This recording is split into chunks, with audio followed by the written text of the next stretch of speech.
तो अब जिसकी बात हो रही है सर्किट की, वो कौन सा सर्किट होगा? ओनली आपको क्या कनेक्ट करना है उसमें? इंडक्टर कनेक्ट करना है। और इंडक्टर का सिंबल क्या होता है? ये इंडक्टर का सिंबल है ना, इसको एल से रिप्रेजेंट करते हैं। ठीक है, तो आपने क्या किया, एक इंडक्टर को एक एसी वोल्टेज सोर्स के अक्रॉस कनेक्ट कर दिया। एसी वोल्टेज की वैल्यू कंसीडर कर लेते हैं, E equals to E naught sine omega T. आपको फाइंड करना है कि ये जो सर्किट है, इसमें जब टाइम टी के ऊपर वोल्टेज आपने ई लगा रखा है तो करंट की वैल्यू क्या होगी? करंट की इंस्टेंटेनियस वैल्यू आपको कैलकुलेट करनी है। अब आपको इंडक्टर की एक प्रॉपर्टी याद होनी चाहिए। इंडक्टर की एक खास प्रॉपर्टी होती है कि जब भी इंडक्टर से पास होने वाला करंट चेंज होता है तो वो एक ईएमएफ प्रोड्यूस करता है। अब आपने यहाँ पे कौन सा वोल्टेज सोर्स लगा रखा है? अल्टरनेटिंग वोल्टेज सोर्स लगा रखा है, और इसकी वैल्यू तो कंटिन्यूअसली टाइम के साथ में चेंज हो रही होगी इस तरीके से, है ना भाई। अल्टरनेटिंग वोल्टेज तो टाइम के साथ में कंटिन्यूअसली चेंज होता है। तो अगर यहाँ पे वोल्टेज चेंज होगा तो सर्किट में फ्लो होने वाला करंट भी चेंज होगा, और करंट अगर चेंज होगा तो इंडक्टर क्या करेगा? उसका अपोजिशन करने के लिए एक ईएमएफ प्रोड्यूस करना स्टार्ट कर देगा। ये हमने इलेक्ट्रोमैग्नेटिक इंडक्शन वाले चैप्टर में डिटेल में पढ़ा था। तो अभी मैं सिर्फ आपको सीधा ही बता रहा हूँ कि यहाँ पे जो ईएमएफ प्रोड्यूस होगा उस ईएमएफ का फॉर्मूला होता है E equals to minus L D I upon D T. ठीक है, एल क्या है यहाँ पे? Self inductance of the inductor, और D I by D T का मतलब क्या है? Rate of change of current. भाई इंडक्टर से पास होने वाला करंट अगर टाइम के साथ में चेंज होगा तो ही ये ईएमएफ प्रोड्यूस होगा। और ये ईएमएफ क्या कोशिश करेगा? ईएमएफ मतलब वोल्टेज। ये वोल्टेज क्या कोशिश करेगा? ये करंट के चेंज होने का अपोजिशन करेगा। अगर करंट इंक्रीज हो रहा होगा, एसी करंट अगर इंक्रीज हो रहा होगा, तो ये जो इंड्यूस्ड ईएमएफ है ये अपोजिट डायरेक्शन में करंट फ्लो करने की कोशिश करेगा ताकि उस इंक्रीजिंग करंट को डिक्रीज कर सके।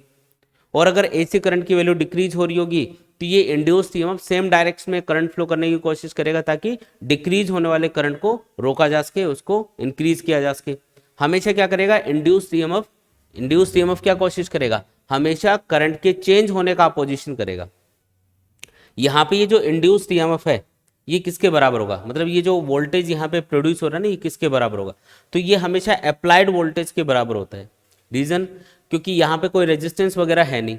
ये जो वोल्टेज सोर्स है ये क्या करेगा? करंट को इंक्रीज करने की कोशिश करेगा और इंड्यूस्ड ईएमएफ उसको अपोज करेगा। तो यहाँ पे इंड्यूस्ड ईएमएफ का जो ईएमएफ का प्रोड्यूस होने का रीजन है या ईएमएफ के इंड्यूस होने का रीजन है वो है वोल्टेज का बढ़ना। वोल्टेज के बढ़ने से तो करंट बढ़ रहा है, तभी तो ये ईएमएफ प्रोड्यूस हो रहा है इसके अंदर। तो इस इंड्यूस्ड ईएमएफ की डायरेक्शन कुछ इस टाइप से होनी चाहिए ताकि वो इस अप्लाइड वोल्टेज का अपोजिशन करे। अप्लाइड वोल्टेज का अपोजिशन करने का मतलब है कि जो इंड्यूस्ड ईएमएफ है वो बराबर होगा किसके?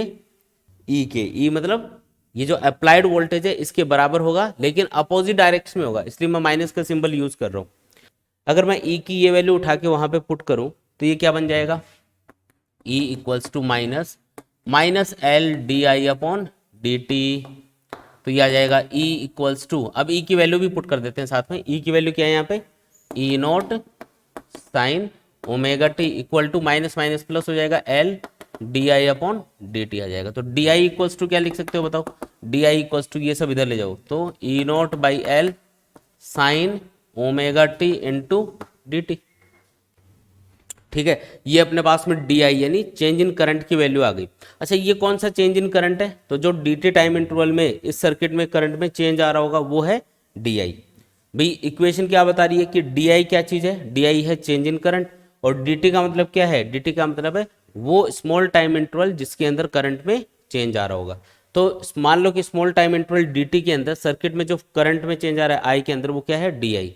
लेकिन हमें डी आई की वैल्यू नहीं चाहिए, हमें चाहिए आई की वैल्यू कितनी होगी, मतलब टाइम टी के ऊपर करंट की वैल्यू कितनी है। तो हम उसके लिए क्या करेंगे? इसका इंटीग्रेशन करेंगे, और इंटीग्रेशन करेंगे तो हमें क्या मिलेगा? देखो डी आई का इंटीग्रेशन क्या होता है? आई, और ए नॉट अपॉन एल ये एज इट इज लिख दो क्योंकि ये कांस्टेंट है। और साइन ओमेगा टी का इंटीग्रेशन क्या होता है बताओ? साइन ओमेगा टी का integration minus cos omega T.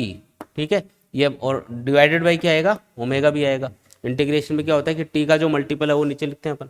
तो ये आ जाएगा I equals to A naught minus A naught upon omega L आ जाएगा। ठीक है, अच्छा ये जो कॉस ओमेगा टी है, अब यहाँ पे वोल्टेज तो है साइन फंक्शन की फॉर्म में और करंट आ गया कॉस फंक्शन की फॉर्म में।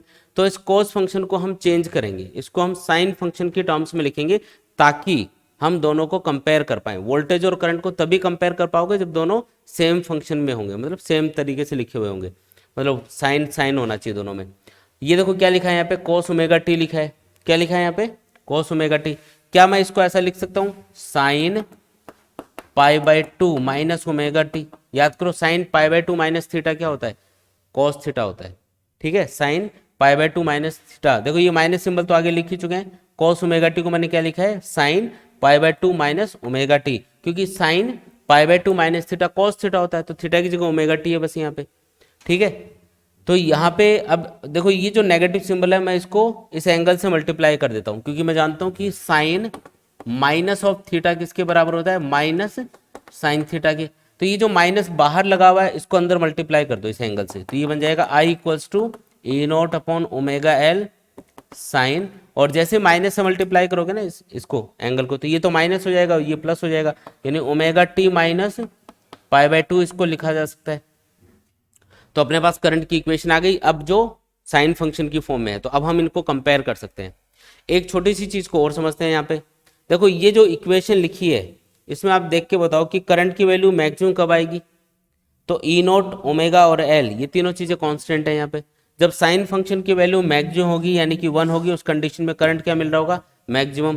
कितना मिल रहा होगा, तो मैक्सिमम करंट कितना होगा, तो आई नॉट इक्वल्स टू क्या लिख सकते हो, ई नॉट बाई ओमेगा एल। इसको आई नॉट क्यों लिखा, क्योंकि मैक्सिमम करंट को हम आई नॉट से रिप्रेजेंट करते हैं। तो जब ये 1 होगा उस कंडीशन में करंट क्या होगा, मैक्सिमम, जिसको हमने आई नॉट लिखा है। तो आई नॉट इक्वल्स टू क्या लिखा, ई नॉट बाई ओमेगा एल। ठीक है, अच्छा एक चीज बताओ, E not upon I not अगर मैं इसको लिख देता हूं तो ये किसके बराबर आएगा, ओमेगा एल के बराबर आएगा। और याद करो वोल्टेज अपॉन करंट क्या चीज होती है, रेजिस्टेंस होता है। ओम्स लॉ के अकॉर्डिंग वोल्टेज अपॉन करंट क्या होता है, रेजिस्टेंस। लेकिन इस सर्किट में रेजिस्टेंस कनेक्टेड है क्या, नहीं है।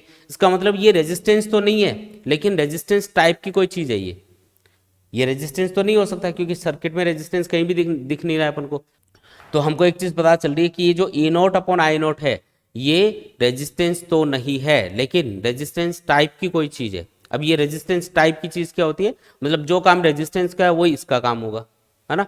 तो ये जो ई नॉट अपॉन आई नॉट लिखा है इसको हम बोलते हैं इंडक्टिव रिएक्टेंस, जो कि ओमेगा एल के बराबर होगा। ये जो इंडक्टिव रिएक्टेंस है ये क्या चीज है, थोड़ा सा बताता हूं। देखो इंडक्टिव रिएक्टेंस ये रेजिस्टेंस टाइप की चीज होती है, लेकिन ये किसका रेजिस्टेंस है, इंडक्टर का रेजिस्टेंस है। किसका रेजिस्टेंस है, इंडक्टर का रेजिस्टेंस है। किसके लिए, अल्टरनेटिंग करंट के लिए या अल्टरनेटिंग वोल्टेज के लिए।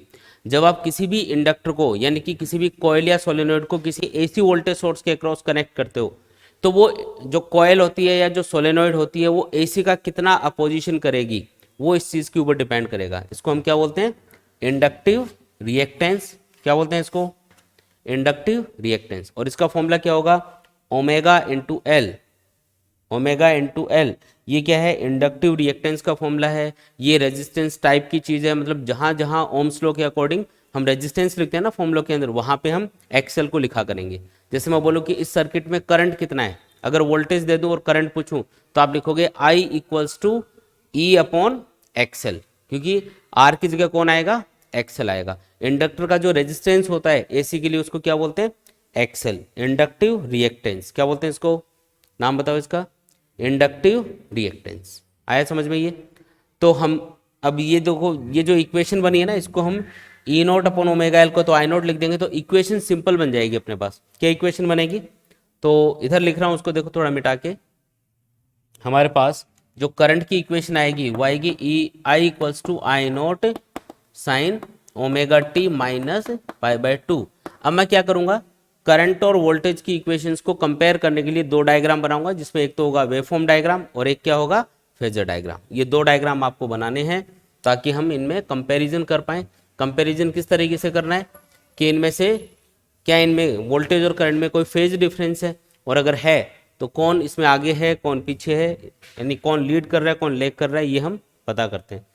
वोल्टेज की इक्वेशन क्या है, E equals to E naught sine omega T. Current की इक्वेशन क्या है, I equals to I naught sine omega T minus pi by 2। सबसे पहले देखो वेवफॉर्म डायग्राम कैसे बनेगा।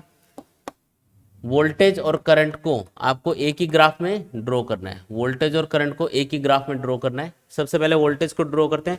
वोल्टेज साइन फंक्शन के अकॉर्डिंग चेंज हो रहा है तो एक साइन वेवफॉर्म बना दो, ये हो गई वोल्टेज की वेवफॉर्म। ठीक है, अब करंट को ड्रॉ करना है। अब करंट का फेज लेकिन अलग है, ये भी साइन फंक्शन के अकॉर्डिंग चेंज हो रहा है, लेकिन इसका फेज अलग है, कितना है, omega T minus pi by two, ठीक है। इसका फेज क्या है, कम है, इससे कम है ना, ये ओमेगा टी है और ये कितना है, omega T minus pi by two है। तो जिसका फेज कम होता है हम बोलते हैं कि वो लैग कर रहा है, और जिसका फेज ज्यादा होता है वो लीड करता है। तो यहाँ पे कौन लीड करेगा, वोल्टेज लीड करेगा, और लैग कौन करेगा, करंट लैग करेगा। ये टेक्निकल टर्म्स है, याद रखना है।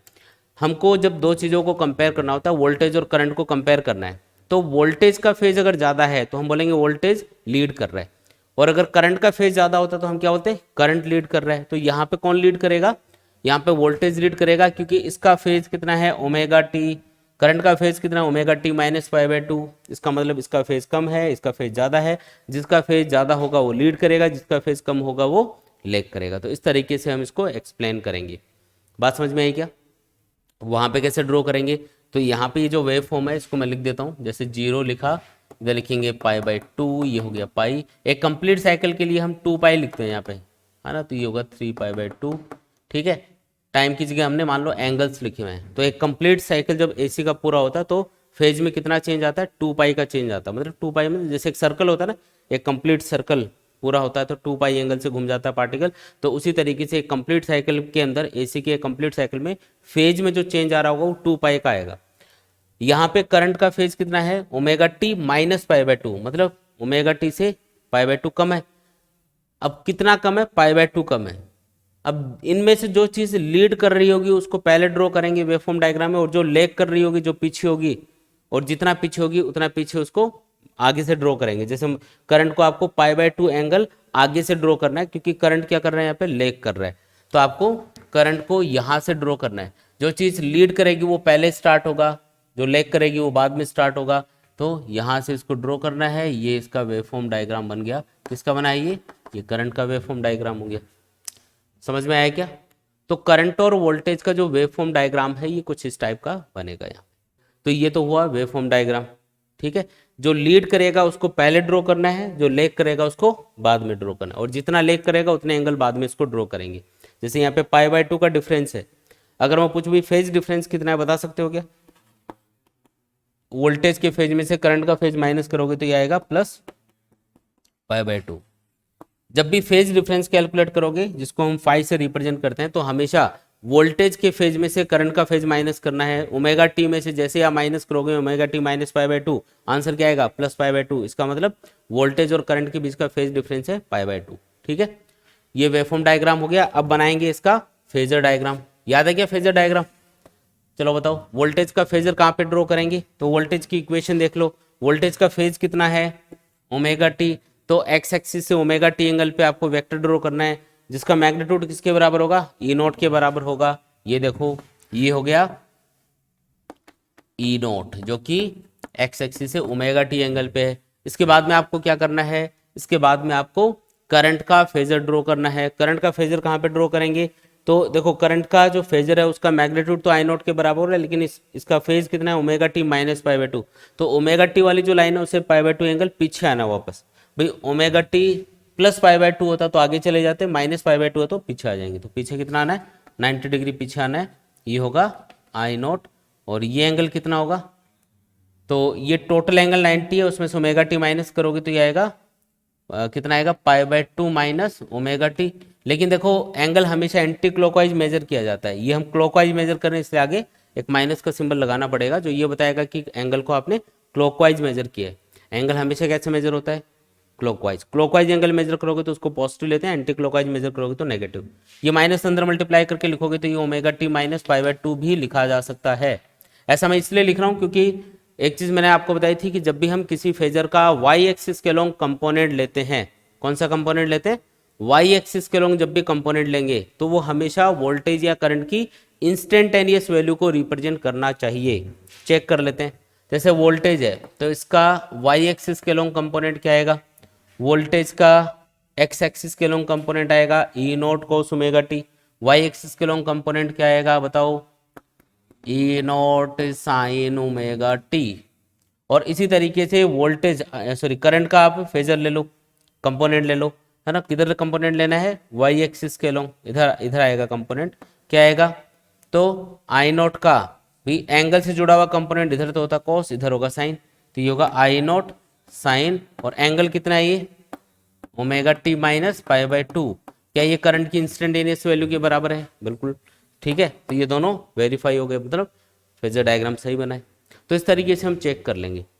तो इस डायग्राम से या इस केस से हमने क्या समझा कि जब भी एक एसी वोल्टेज सोर्स के क्रॉस हम इंडक्टर को कनेक्ट करते हैं तो क्या चीज देखने को मिलती है, करंट और वोल्टेज के बीच में फेज डिफरेंस आ जाता है पाई बाय 2। वोल्टेज पहले चेंज होता है, लीड करने का मतलब क्या है वोल्टेज के, कि वोल्टेज पहले चेंज होगा और करंट बाद में चेंज होगा। जिसका फेज ज़्यादा होता है वो लीड करता है, जिसका फेज कम होता है वो लैग करता है। वोल्टेज लीड कर रहा है, इसका मतलब वेरिएशन जो मतलब अल्टरनेटिंग वोल्टेज में जो वेरिएशन है वो पहले किस में आएंगे, वोल्टेज में आएंगे, और उसके बाद में वैसे ही वेरिएशन आपको करंट के अंदर देखने को मिलेंगे, लेकिन पाई बाय 2 एंगल बाद में। वेवफॉर्म डायग्राम में देख सकते हो ना कि जैसे वोल्टेज चेंज हो रहा है वैसे करंट भी चेंज हो रहा है, लेकिन पाई बाय 2 एंगल बाद में चेंज होगा। ये पाई बाय 2 एंगल का डिफरेंस आ गया एक, इसको बोलते हैं फेज डिफरेंस। समझ में है ना? तो डायग्राम देख के भी आप बता सकते हो कि कितना फेज डिफरेंस है वोल्टेज और करंट में। तो पाई बाय 2 एंगल बाद में अगर करंट स्टार्ट हो रहा है तो इसका मतलब पाई बाय 2 एंगल का क्या है, फेज डिफरेंस है। फिर हमने इसका फेजर डायग्राम बनाया।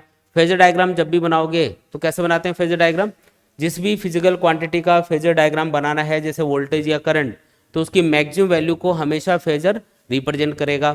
और किसी भी फेजर का वाई एक्सिस के लॉन्ग जो कंपोनेंट होगा वो हमेशा उसकी इंस्टेंटेनियस वैल्यू को रिप्रेजेंट करता है। तो वोल्टेज का वाई एक्सिस के लॉन्ग कंपोनेंट क्या होगा, E naught sine omega T.